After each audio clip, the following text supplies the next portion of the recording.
Hey peeps, I'm back for another one.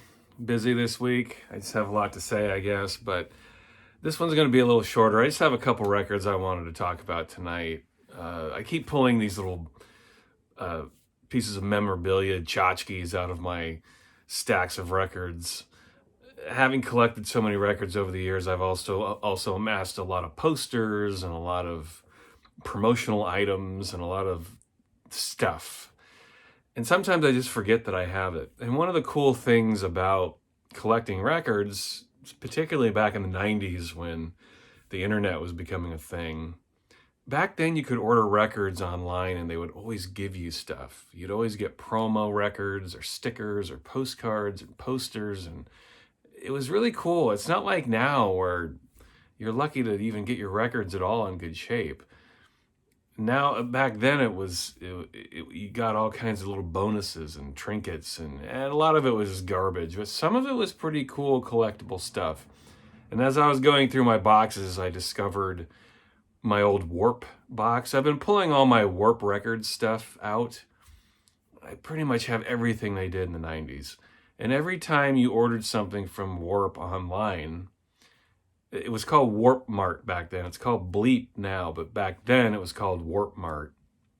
And also, to my knowledge, Warpmart was the first company, Warp was the first company to have an online shop when it came to records. To my knowledge, they were the first. I think they were the number one company to do it. I can't think of anyone else that did it prior to Warp. And they called it Warpmart back then. It wasn't Bleep. Bleep kind of sucks now. They're super expensive and they don't pack things very well. Things tend to show up damaged. I had an order that never showed up at all. It finally arrived actually after 4 months, but I ordered it and they never shipped it and I gave up on it, and then it finally arrived. Bleep's kind of a pain in the ass to deal with, but back in the 90s they were awesome to deal with. And even into the thousands, and I'm going to show off a few things that I picked up from Warpmart back in the day. So in 2003, Aphex Twin released an album called 26 Mixes for Cash. And it never got a vinyl release. I don't know why. It's a CD-only release. This is the one vinyl release, by the way, from 26 Mixes for Cash. This is a Japanese-only 12-inch. It's called 2 Mixes on a 12-inch for Cash. And there's the track list.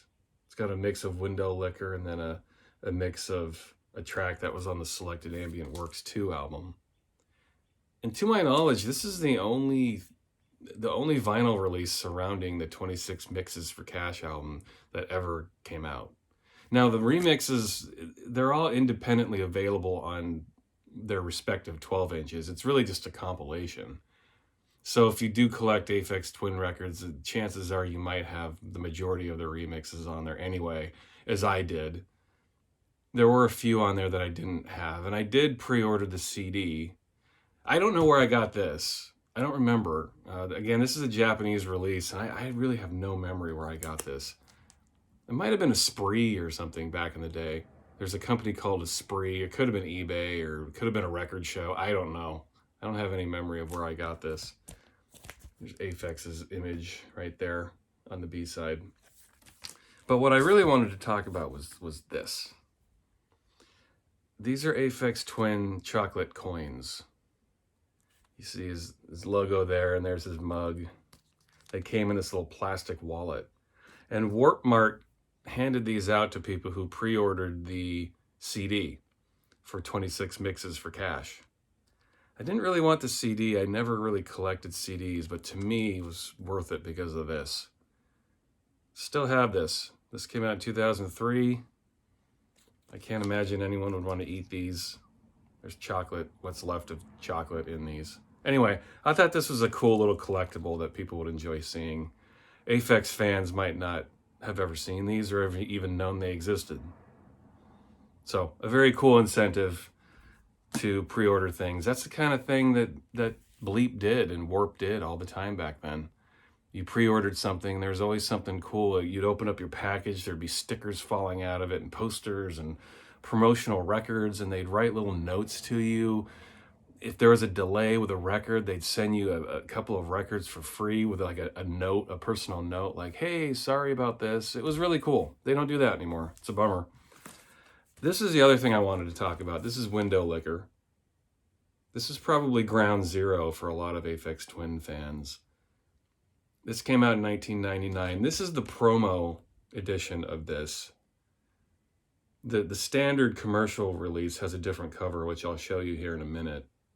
But this is the promotional release. It's got the same track listing. I'll show off the labels just in case no one's ever seen this promo version. There's the label. Same track listing as the normal release, 3 tracks. But yeah, it's kind of cool. Got its own little cover. And again, this is probably ground zero for a lot of Aphex fans because of the video. The video's, with the exception of Come to Daddy, it's probably the greatest video of all time. I would even rank it above Michael Jackson's Thriller or any other video that is considered to be one of the greatest of all time. I would say the 2 Chris Cunningham directed Aphex videos are the best you can ever see in a video form. Just hilarious and weird and disturbing. It's all here. This and Come to Daddy, the greatest videos of all time. Just awesome stuff. And a great song. This isn't my favorite Aphex track, but it's cool. It's funky, it's weird, it's fun. It's a party song as much as Aphex Twin can ever be a party. This is it right here. But the really cool thing that I wanted to show off with this is this. This is a calendar, a Windowlicker calendar. This image was the real image for the commercial release. So this is the image that people are used to seeing. But this came out with the single. So this calendar is for 1999, as it says here, or up here. And yeah, how often do you get to see one of these? I don't know. If you're an Aphex fan, maybe you didn't know this existed. Or maybe you do, and you've just never seen one. Hopefully you haven't seen it. I'll show it off. I'll show off the months here, just in case you want to see. There's January. Evil Aphex. Checking out the chicks.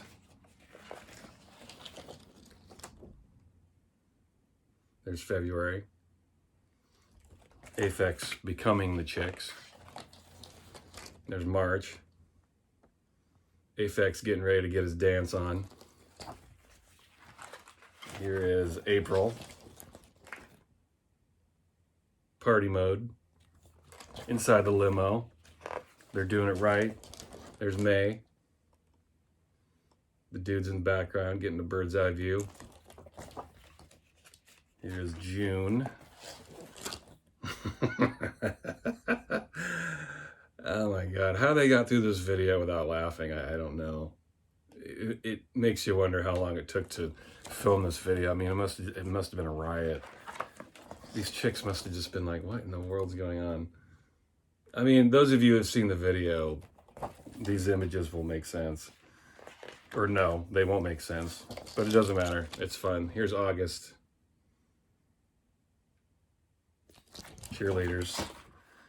Here is September. Oh my God. It never ceases to be funny to me, this whole concept. October. Oh, Jesus. Look at this. Holy shit. Listen, I've been on dates like this. You show up and that's what you're looking at. It's like, how the fuck do I get out of this situation? Here's November.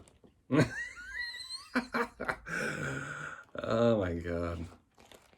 I should start all my videos like that. I'm here. Let's do another video. I doubt you'd be able to handle me at all. And then here's December. Oh, Jesus. That hair. Anyway, listen. Is this the greatest calendar of all time? I would have to say so. And coupled with this, how can you lose? And coupled with this, there's no way you lose, right? It's impossible. Check that out. Anyway, I thought it would be fun to show this stuff off. I don't think people see this very often. I certainly haven't seen these around at all since I picked them up. So, I don't know if you hear that, but maybe that's Aphex's car pulling up right now. I better go. See you later. Bye.